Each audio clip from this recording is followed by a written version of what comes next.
Hi, everyone. Thank you for joining us. Today we have with us alumnus and McGill professor, Dr. Joe Schwarcz, who is the director of the McGill Office for Science and Society. He is well known for his informative and entertaining public lectures on topics ranging from the chemistry of love to the science of aging. Today, Dr. Joe will be discussing humor, magic, and health, so we can all learn a little about the therapeutic value of humor and play to help manage stress. Before we get started, I just want to draw your attention to the questions section of your dashboard to the right or at the bottom of your screen if you're on a mobile device. Here you can communicate directly with the organizers or the panelists of this event. So if you have any questions throughout the presentation, please use that dialog box. Thank you, Dr. Schwartz, for your time today, and I'll turn it over to you. Well, thanks very much. I think we're all stressed out about COVID. We've been dealing with this for weeks. Maybe it's time to take a bit of a break from it, although not totally, because we will have some reference to this dreadful situation. Let me, before we get started, just tell you a little bit about our office. The McGill Office for Science and Society was founded 20 years ago with the generosity of Lauren Trottier, who gave us some funding. And our mandate really is to separate sense from nonsense, fact from fiction. We do this in many ways. We do it by written word, books, newspaper articles. We do it on radio. We do it on TV. We have a website, which is mcgill.ca/OSS. And now, because of the COVID situation, we've started a program every Thursday in the afternoon. We'll let you know what time it is because it's variable depending on the guests that we have, but it's a Thursday afternoon. And we call it McGill Office for Science and Society Discussions on COVID-19 plus more. And we give you the most up-to-date information that is available. And with my colleagues, we discuss online. And of course, you're privy to the discussion and you can send in your questions. And it's kind of informative and entertaining. Anyway, let's get going with the topic of the day. There were three guys sitting around a campfire one day, and they were kind of shooting the breeze. And one of them poses a question to the other two. It says, what would you do if you went to the doctor and you were told that you had 3 months left to live? Philosophical question. One of them says, well, you know, I think I'd go to the bank, take out all the money I have, buy a ticket for a cruise around the world in those pre-COVID-19 days. And I think I'd have fun because, you know, they would be my last fling and I'd spend all my money on that. What would you do? They asked the second one. He said, well, you know, I don't think I could do that.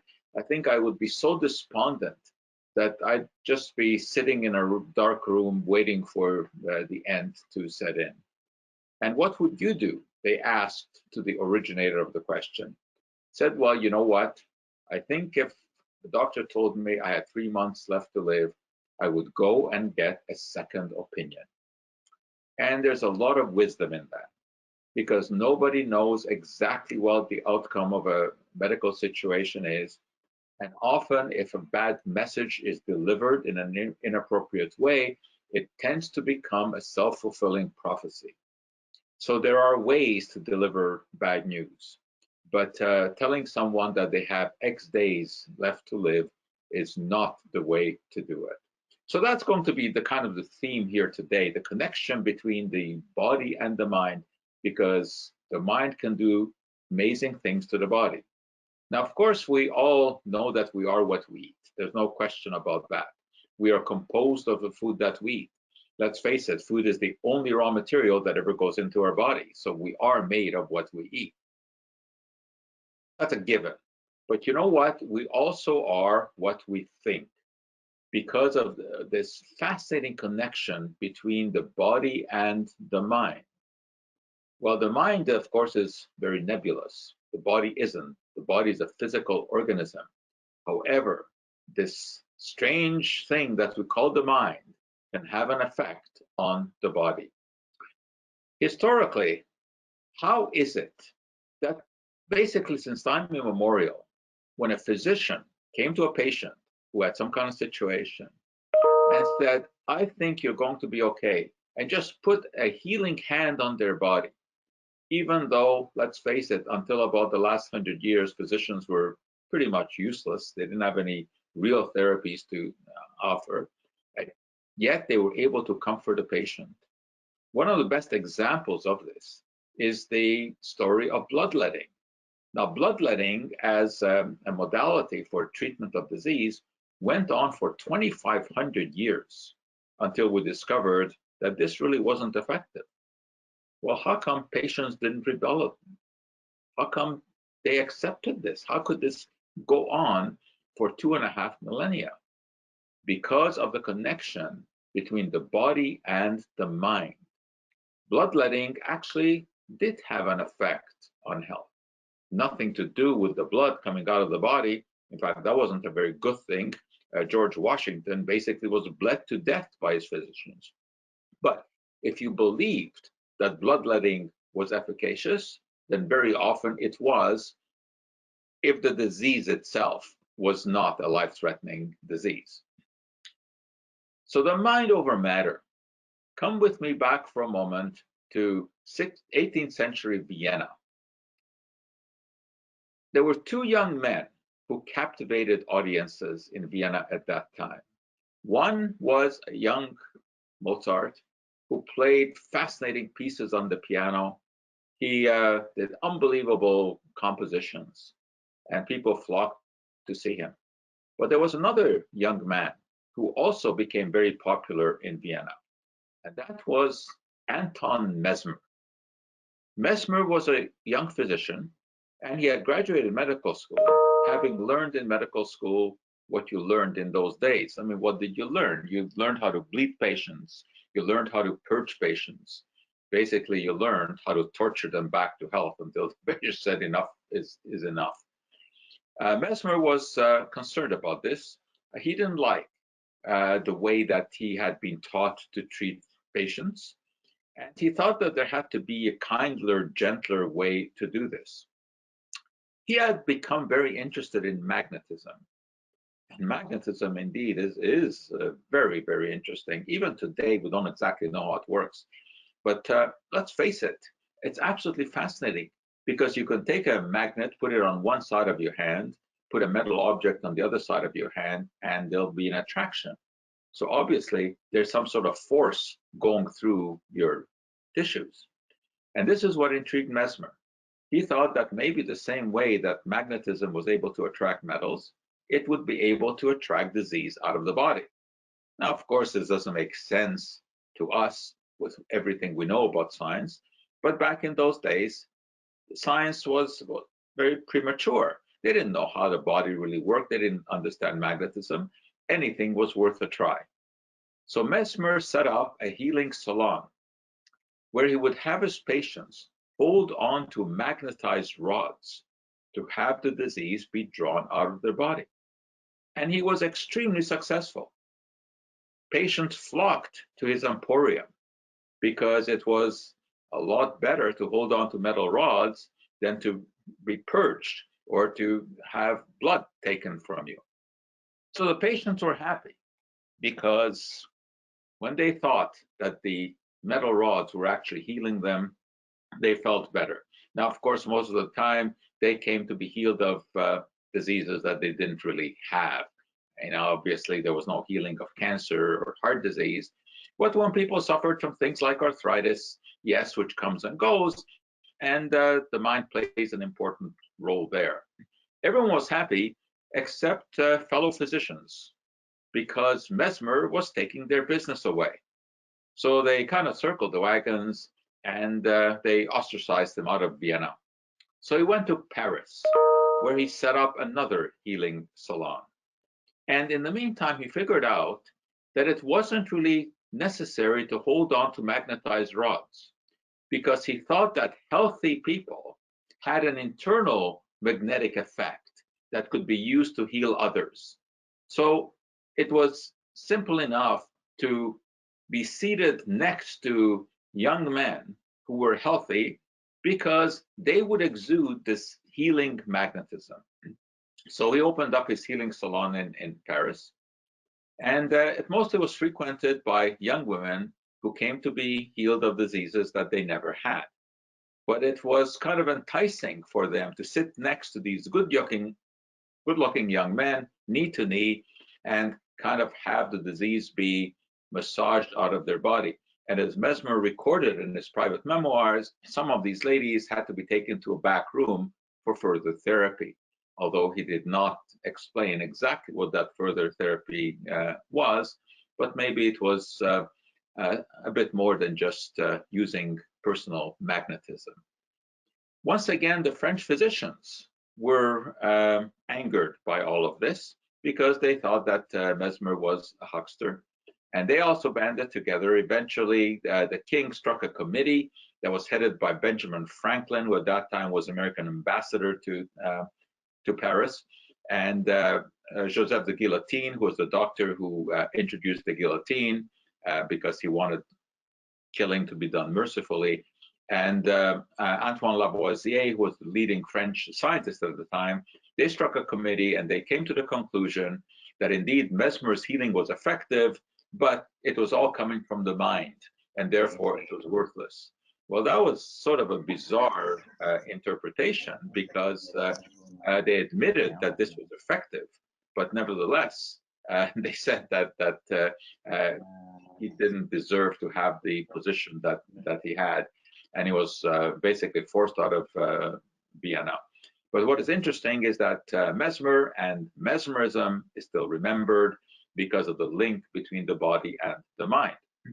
Well, today we don't hold on to magnetized rods, but there are other items like that that are sold on the internet with the same idea, such as the 0-point energy wand, which was selling for $300. I thought that was a bit steep, but when I saw it on sale for $75, I thought it might be worthwhile investing in it. Why? Because of all the claims made. Look what it's supposed to do: energize your body and reduce any energy blockage in there, facilitate healing. I mean, all of this sounds really, really intriguing. So I sent for it, wanted to see what this was. Turned out to be just a piece of metal. It looks like a pen, except you can't even write with it. And I was kind of, intrigued. What was this that they were asking $300 for? And people were dishing out the money. I thought maybe, there was some sort of radioactive material in it, and I didn't know what, emitting some frequency. So anyway, I went to a dentist friend of mine, and we had this thing x-rayed. And it turns out to be absolutely nothing but a piece of solid metal. So whatever healing it was doing, of course, was coming from the mind.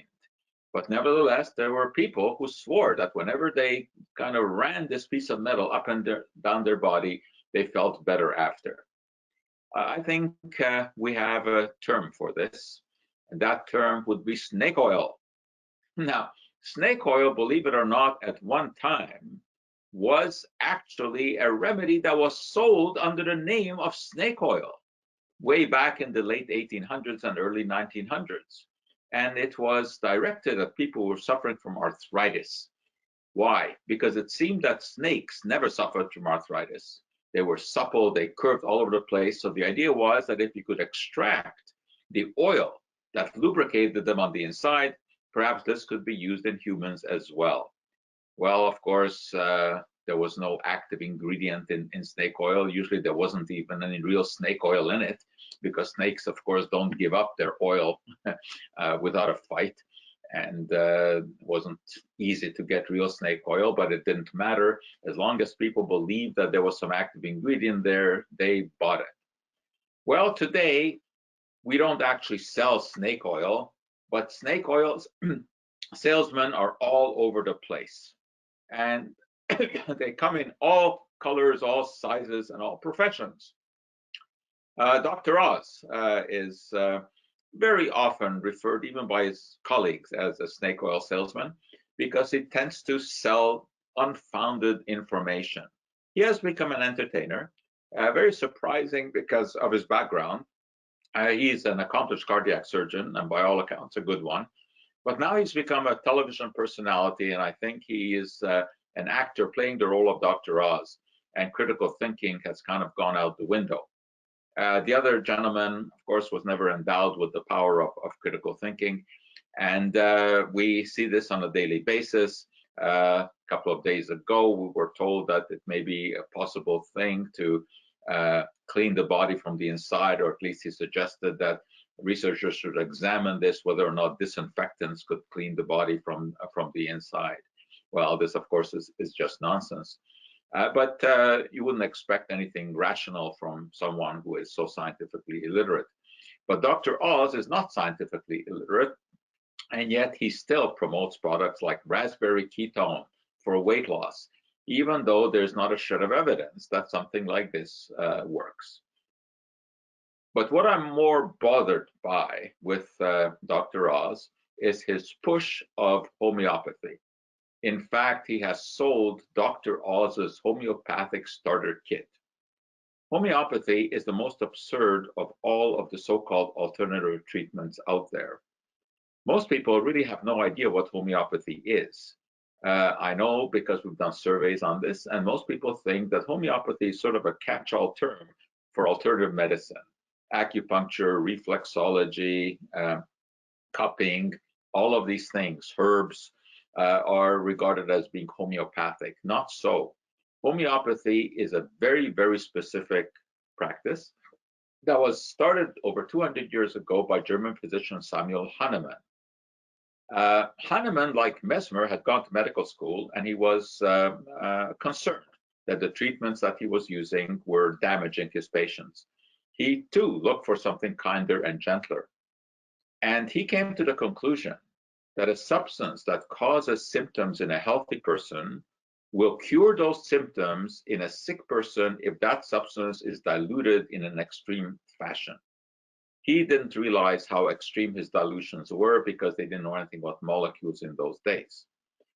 This is a scientifically bankrupt idea that you can cure something with non-existent molecules.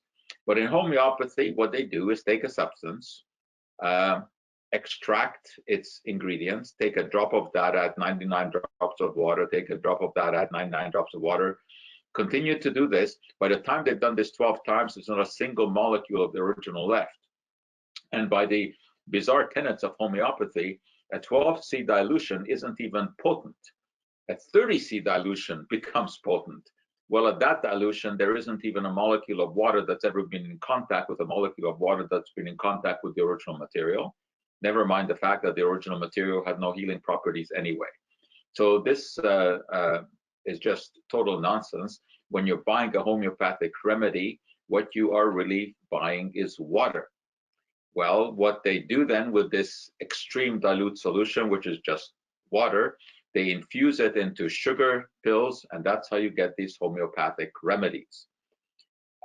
It's certainly a safe product to take because there's nothing in it, and non-existent molecules cannot cure existing diseases. So what you're really investing in is a placebo effect. And there's a good dose of placebo in those sugar pills. And if you think that something is going to be beneficial for you, 30 to 40% of the time it will. And that's fine when you're dealing with self-limiting conditions or with chronic conditions that have ups and downs like arthritis. However, keep in mind that the placebo effect does not apply to something like viral infections. You cannot cure a virus infection with a placebo. And yet, with COVID-19, homeopaths are out there in full force. In India, for example, the government actually suggested the use of very, very dilute arsenic solution. As I said, you don't have to worry about it. At 30C, there's nothing in there. They suggested that this is a cure for COVID-19. This is ridiculous. And of course, it can also be damaging because it will distract people away from seeking other treatments that actually may be helpful. That's the big danger of homeopathy. Yes, it does have a very strong mind over matter effect, but you have to know when a mind over effect is appropriate and when it is not. When it distracts from serious diseases, it is not appropriate. Okay, so we have an idea of what the placebo effect is, but what about its opposite? Can there be a negative mind-body connection? Well, think about this for a moment. Imagine that you're asleep and the phone rings in the middle of the night. you know that chances are it is not someone calling to tell you that you won the lottery. So as you get up and rush to that phone, your blood pressure rises, you become anxious, you start to sweat. Even though nobody has touched you, there's been no physical intervention. So all of these symptoms are coming from the mind. So the same way that the mind can do positive things, it can also do negative things. We know that under a stressful situation, you can actually feel physically ill, such as at the prospect of such a creature making a visit, which in some cases can be annoying. People actually have symptoms. I'll give you a real practical example. Just a true story. A group of ladies one day was playing golf on a course just outside of Montreal, early in the morning. And a spray truck comes by and they feel the spray. And they rush back into the clubhouse and they accost the greenskeeper. One of them says, "I got a headache from that spray." The other one says, "I got a rash." Third one had the biggest problem of all. But I'm sure by now you guessed the bottom line to this story. There was a truck out spraying in the morning. It was spraying water. But these ladies had read so much about pesticides being used on golf courses and about the nefarious things that pesticides could do, that they assumed that they had been sprayed with some sort of herbicide or pesticide, and they actually had symptoms. This is what we call the nocebo effect. This is the dastardly cousin of the placebo effect. So the mind can do both good and the mind can do bad. But how do we make use of this? Is it possible to engage positive thinking to have a healing effect? There's a very interesting story that is told in this connection almost any time that someone talks about the mind connection, the story of Norman Cousins. Norman Cousins was the highly respected editor of a magazine called Saturday Night Review. Very, very bright man, and wrote books, wrote articles, wise man. Unfortunately, he was struck by ankylosing spondylitis. This is an autoimmune disease. It's in the arthritis family. It affects the spine, can go on to affect the nervous system. It has a very, very low rate of spontaneous remission, only about 5%. So it is a terrible disease. So at first, Cousins was hospitalized with this, but he did not like being in the hospital, especially because there really wasn't anything that could be done for him.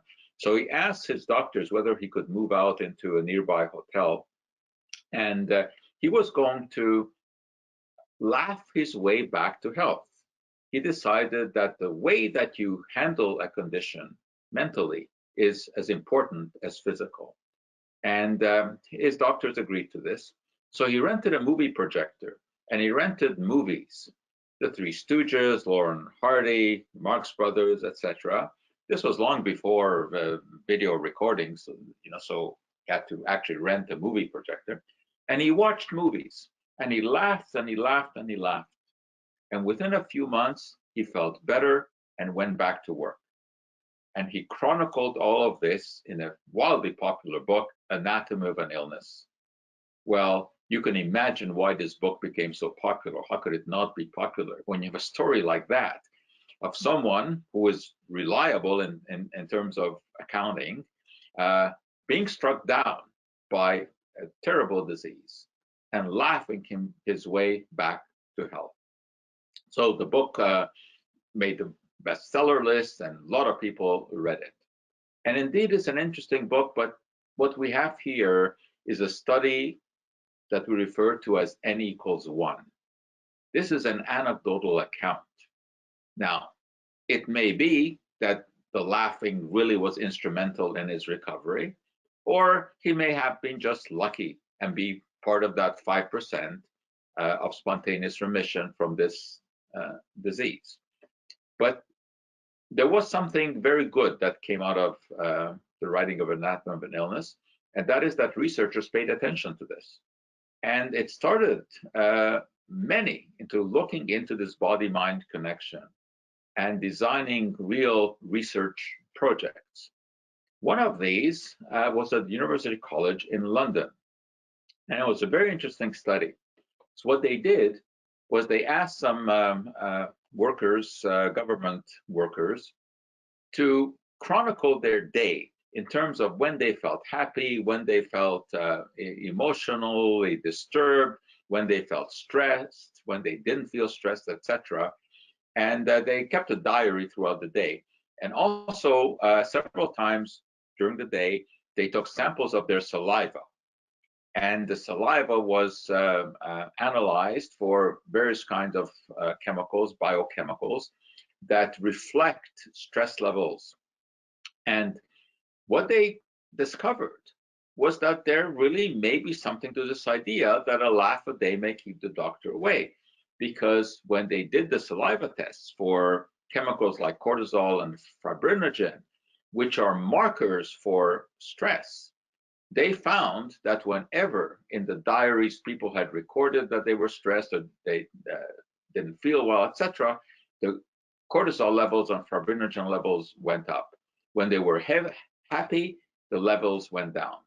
So there actually is a way to measure the effect of stress on the body. This is, of course, a very important measurement because this is what can lead to interesting areas of research to see whether or not one can control levels of these chemicals, which you don't want rising to high levels in your body, just by engaging the mind in some way.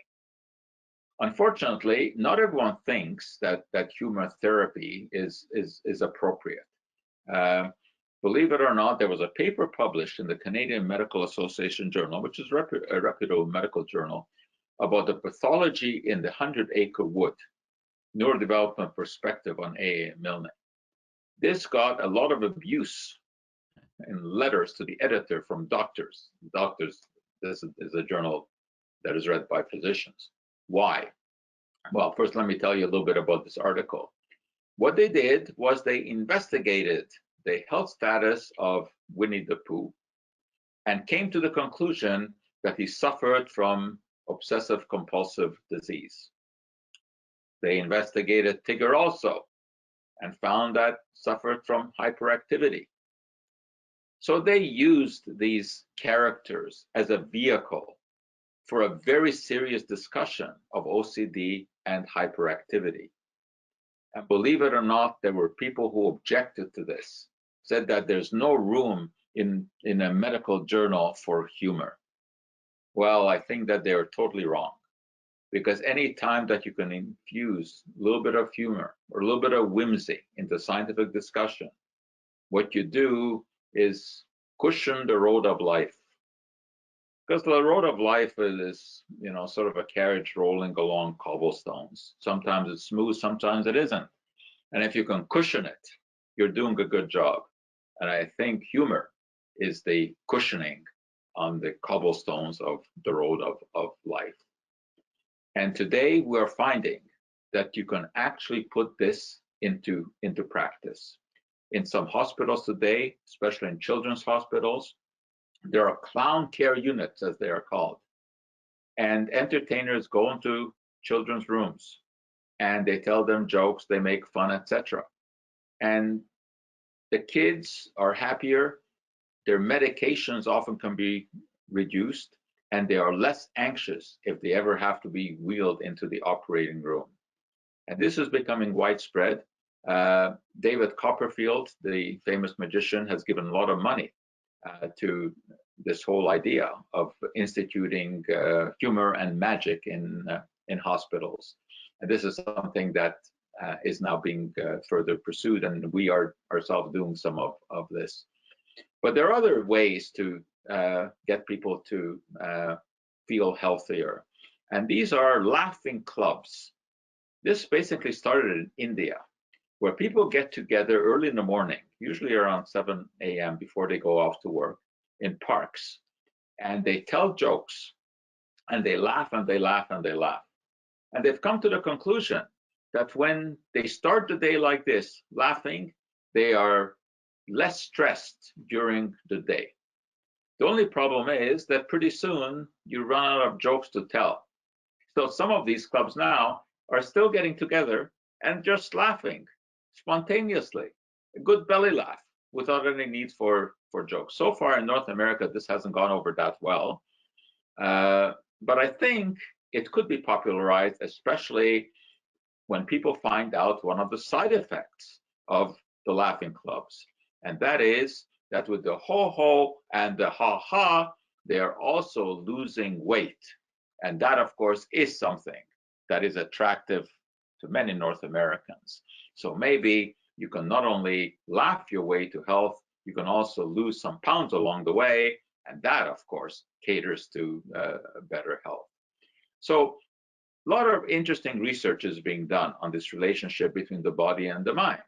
But if we decide that it is a good thing to make people laugh, to be humorous, we also have to explore how to do this, because people are very different depending on their educational background, their sociological background, and we don't all laugh at the same things. Some people are very visually oriented, so they will laugh at situations like this. Now, when you think of this, why is this really funny? Why is a bowl of spaghetti being poured over a kid funny? Or why is a pie in the face regarded as being funny by some people? I think it's because we're happy that it's not happening to us. The fun is that it's happening to someone else. But there are many situations where you have to have a certain educational or social background to appreciate visual humor. For example, here, I mean, we are familiar with ties, so we know why this is funny. But someone who has never heard of a tie, go into the woods of the Amazon, this would be absolutely meaningless.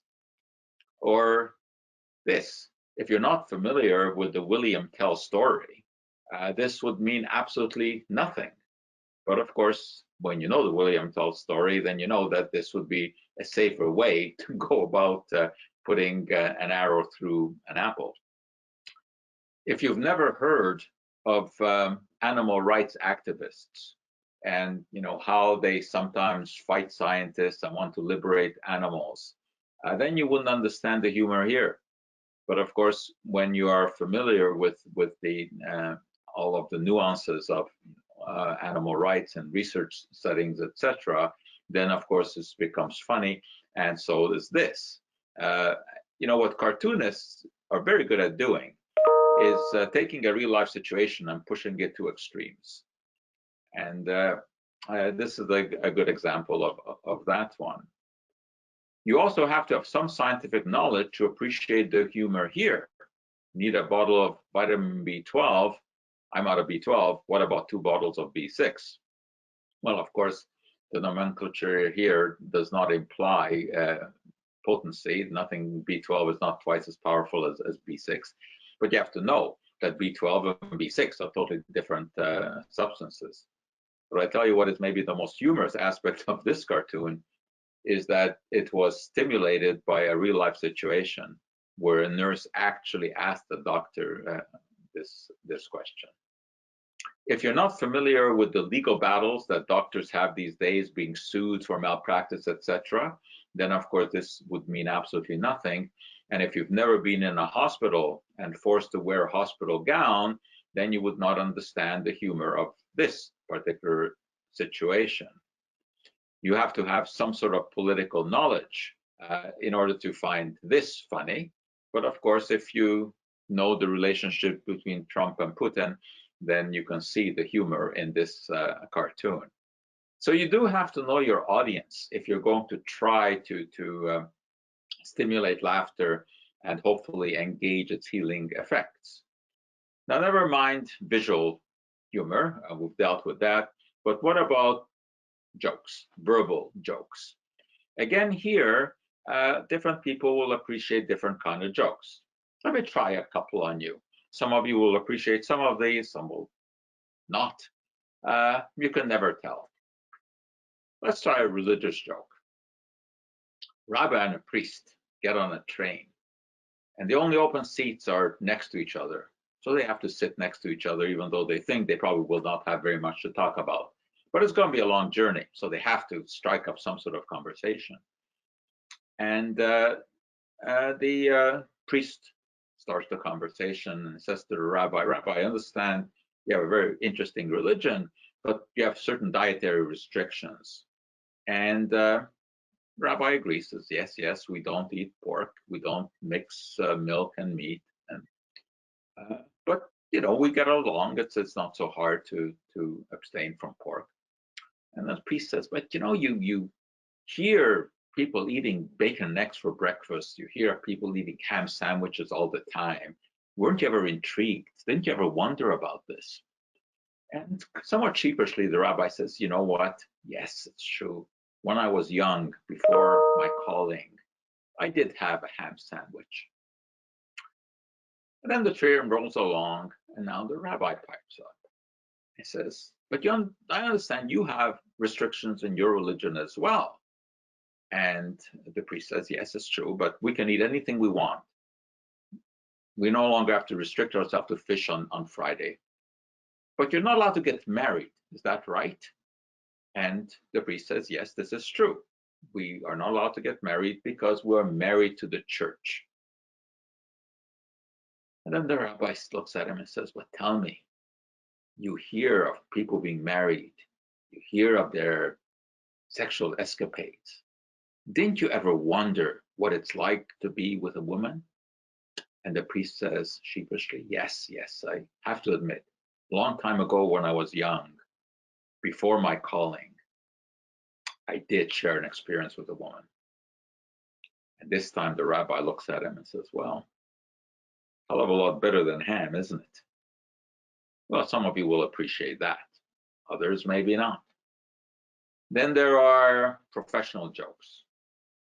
The two doctors and a chiropractor are on an airplane sitting next to each other. And they get into a conversation poking fun at each other because, you know, chiropractors and physicians are like water and oil. They don't mix.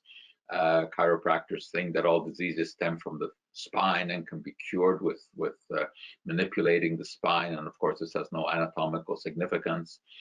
They talk about subluxations, which doctors don't believe exist. So anyway, they batter back and forth about this.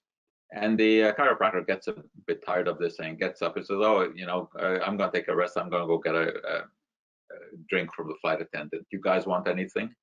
And the doctor says, okay, get us some Cokes. And the chiropractor goes off, get the drinks. And the doctors notice that he left his shoes in front of the chair, took off his shoes to be more comfortable. And they were annoyed by all the gobbledygook the chiropractor was saying. So they decide to have a little fun with him and they spit into the shoes.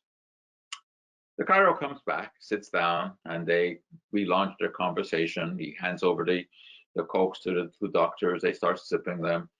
And he puts his feet into the shoes and immediately realizes what has happened. And of course, he gets all annoyed. He looks at the doctors. He says, listen, you guys, we got to stop this battling between our professions. We got to stop this spitting into shoes, peeing into Cokes. The doctors will appreciate this. The chiropractors probably not so much. And then there are the sort of bit off-color jokes, like the professor standing in front of a large class and biology class and asks the question, what part of the body expands to 10 times its size when it's stimulated? The young lady in the back puts up her hand and says, sir, I have to object. These days, it is just not acceptable to make these kind of jokes. The prof says to the lady, please sit down. I have a couple of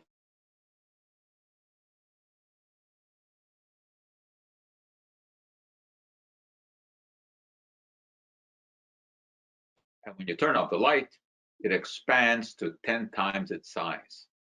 That's what I was referring to.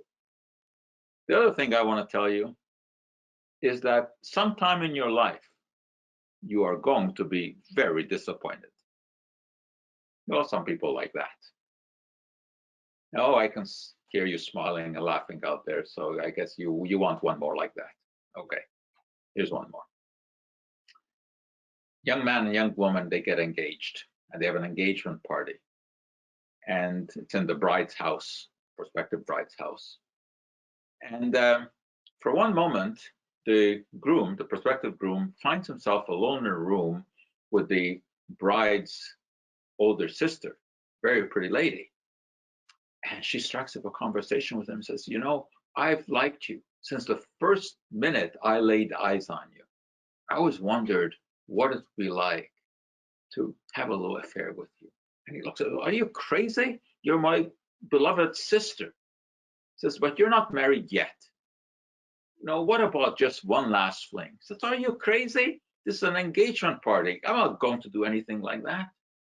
He says, listen, what's the harm? Just one time, I will never bother you again. No, no, no.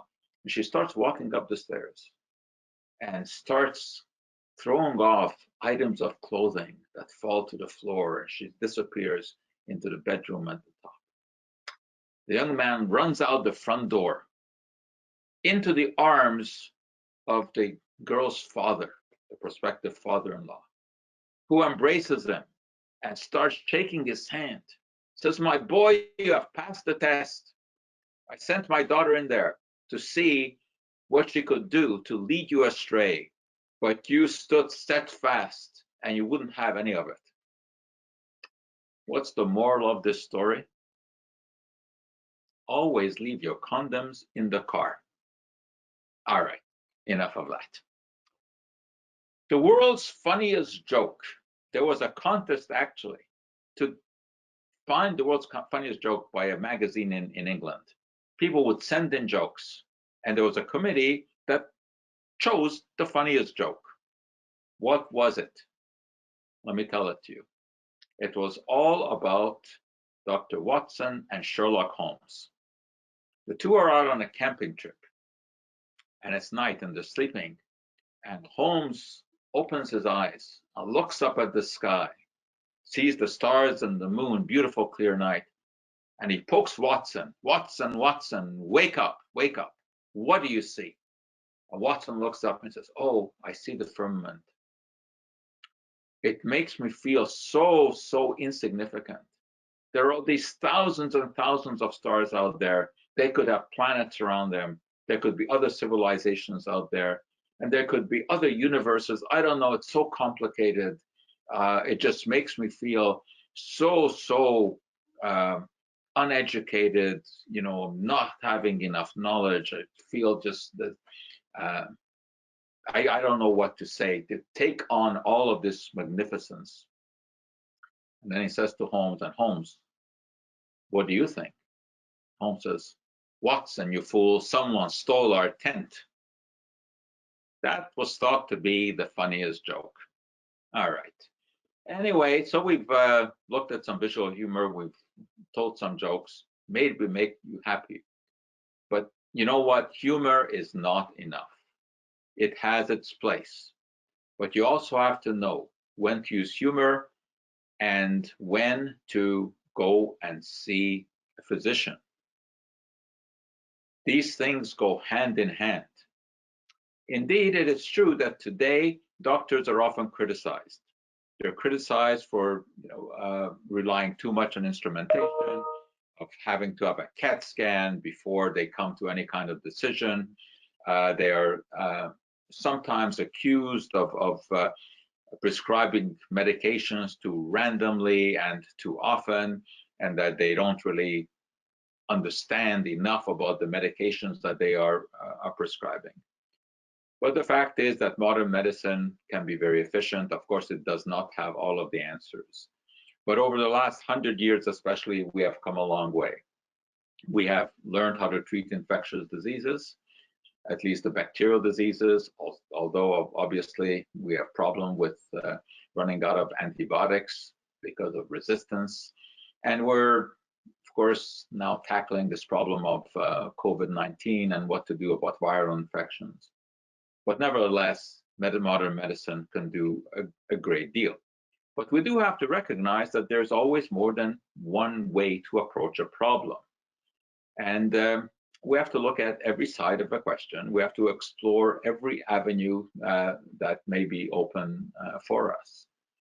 So sometimes it is taking medications that is important, as long as it's the right medication. And sometimes it is the use of humor. But you have to know when to do this and when it is appropriate. But there's something else that can have a healing effect, and that is magic. Now, what are we talking about here? We're talking about the art of pulling rabbits out of hats.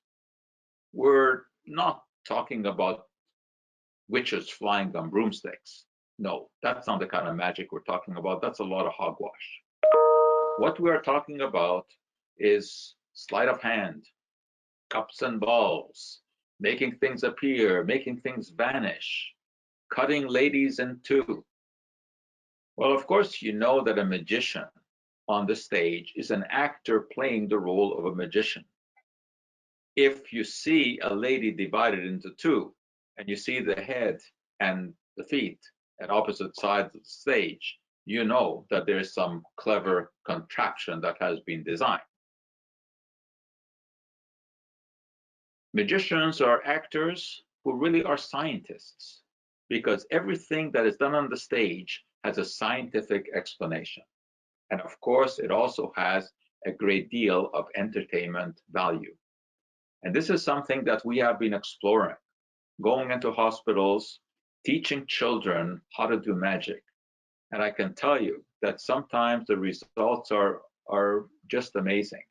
You see the little girl sitting in the chair there, little Inuit girl, who was brought down to Montreal from an Inuit community up north. Did not speak any English, had a kidney problem and was going to be treated here. Did not speak any English. She was brought down by air ambulance. Her parents were not with her. 6 years old, imagine that, being brought down, not speaking the language, never having seen a big city, being put into a hospital. Imagine how you feel, unable to communicate. We went in there, did a little bit of magic, and she smiled, because magic is universal. You don't have to speak any language. You just have to watch and be entertained. But I tell you what we found is the best thing is when you teach children how to do some magic, then they become masters of their domain, because then they have something that they can do that the doctors or nurses can't, because they are used to always being on the receiving end. But you teach them a few magic tricks, and the nurses and the doctors come into their rooms and they're amazed, and also they're more likely to come in more frequently. So anyway, I thought I would show you maybe just a couple of these tricks that we teach children, and see what you think of them. All right, if we can have the video, there we go. Okay, this is a classic, and what we normally do is go and do something right in front of their eyes, show them empty hands, and one of the things that magicians can do is produce things out of nothing, out of empty hands, like this. That's kind of interesting. And of course, we can also do this in reverse. All we have to do is blow and it's gone. The kids love this, because this is something that you can teach them in just a minute or so. Something else that you can teach them is this one, a card. Now, you're familiar with the trick of taking a lady and dividing her into pieces, usually into three, taking out her middle and then putting it back. Well, it's hard to carry around big women and big apparatus to do this, but it can be done in a simple way with a card. So we'll just put the card into the cabinet.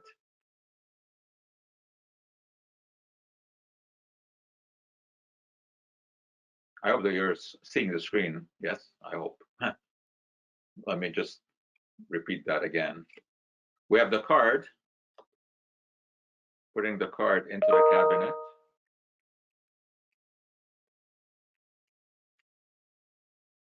And now we'll proceed to take out the middle, just like that. You can see that it's been totally taken out. Put it back. And now we'll take out the card. And there it is, completely in one piece. It's a lot easier to do that than to do it with live women. A lot easier to carry around as well. We can teach that to kids very, very quickly. But this is probably the one that they like the most because everybody likes to color. So we have a coloring book, but a coloring book is pretty useless when you have nothing in there to color. However, you just snap your fingers and then all of a sudden we do have sketches in there that can be colored. And it's so easy to add the color, you just sprinkle it and there we go, we've colored in the sketches. And the nice thing about this, it's all recyclable. It's all recyclable. So just rub it away and there we go, and it can be repeated. And again, these are tricks that can be taught to kids very, very quickly. All right, I'll do something that magicians never do, but scientists always do. I will repeat one of the tricks to see whether or not now you can catch it. The reason that magicians never repeat a trick because the audience then knows what to look for and they can catch you doing it. So let me repeat the one that I started with my empty hands. And with my empty hand, empty hand, I will reach in there and take out this silk. Actually, I'm not telling you the truth. It's actually polyester. And I can take that piece of polyester just like this, make it vanish. So there, you saw it twice. Maybe you figured out how it works. Okay, let's get back to our slides and finish off here.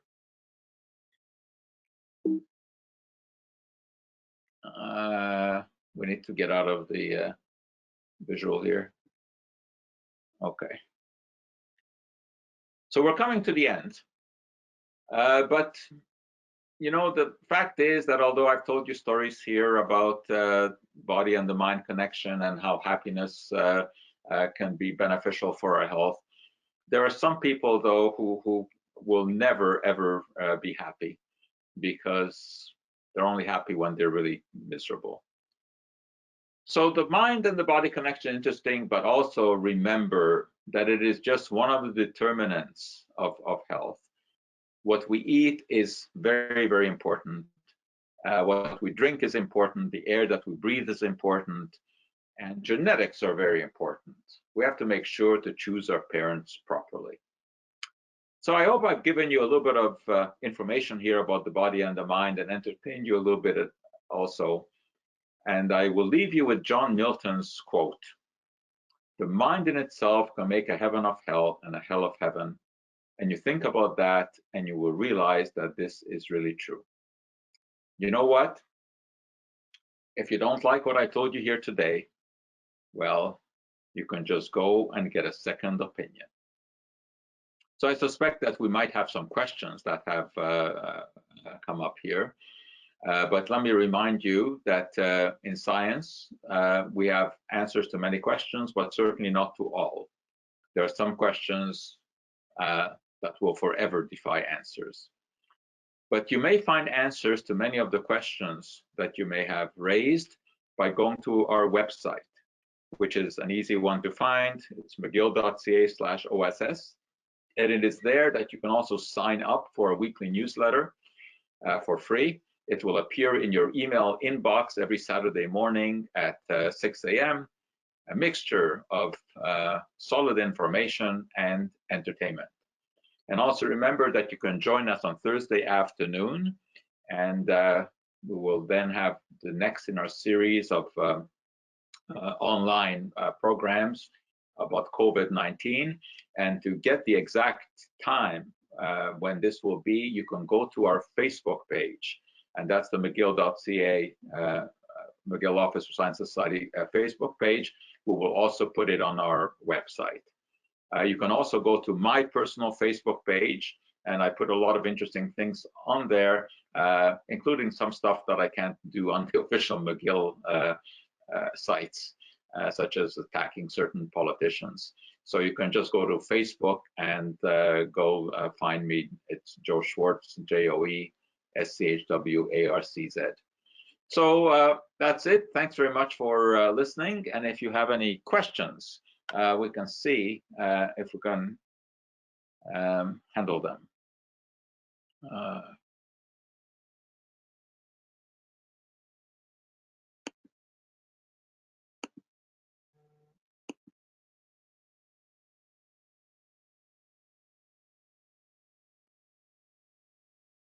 Well, I've just been told that the time of our conversation this week will be Thursday at 7 p.m. Eastern Time, 7 p.m.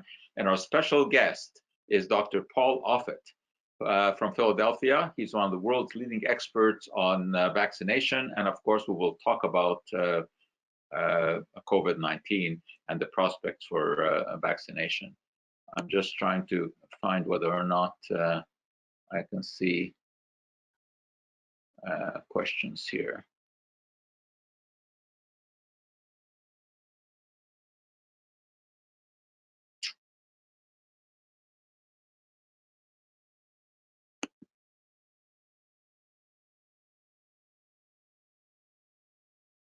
Okay, I see. Someone asked about Prevagen for memory. Total nonsense. Prevagen is an absolute quack product. There's no scientific evidence for it at all, but it's an excellent example how what marketing can do without any scientific studies to back it up. So no, there's just zero evidence that Prevagen works.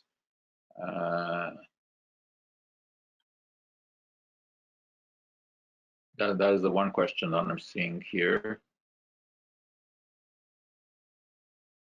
They also want to know the secret of your ducks. Oh yes, there's a story from my ducks.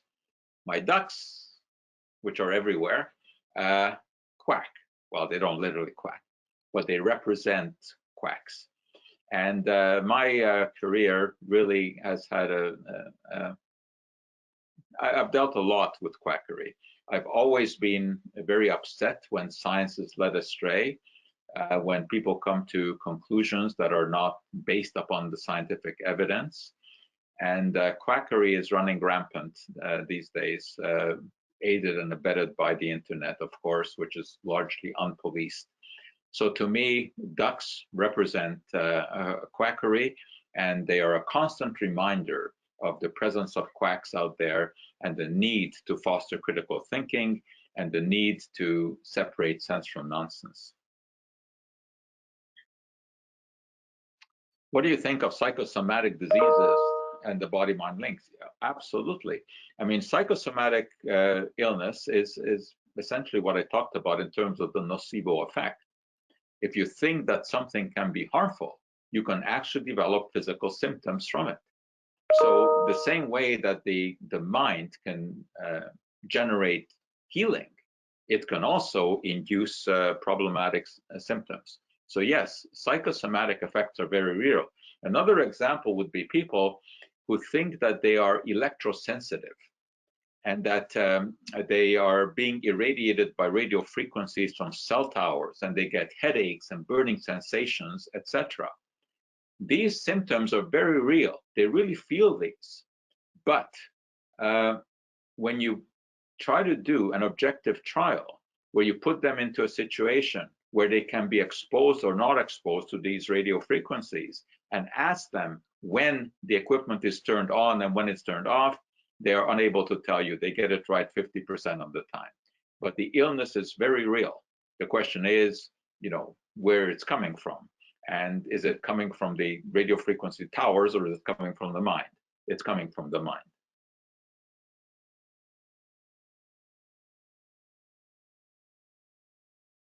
Okay, I'm not seeing any more questions at all. Yeah, we're going to wrap it up here. We have a few more questions coming in, so we'll try to send those over to you and see if we can get them answered. Thank you so much for your time today. We really appreciate it, and thank you to all of you for attending. We hope to catch you at the next one. And thank you again, Dr. Schwartz.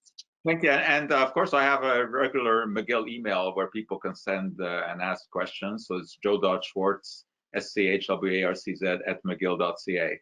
And we answer all questions. So thanks very much. And thanks for listening and watching. Thank you.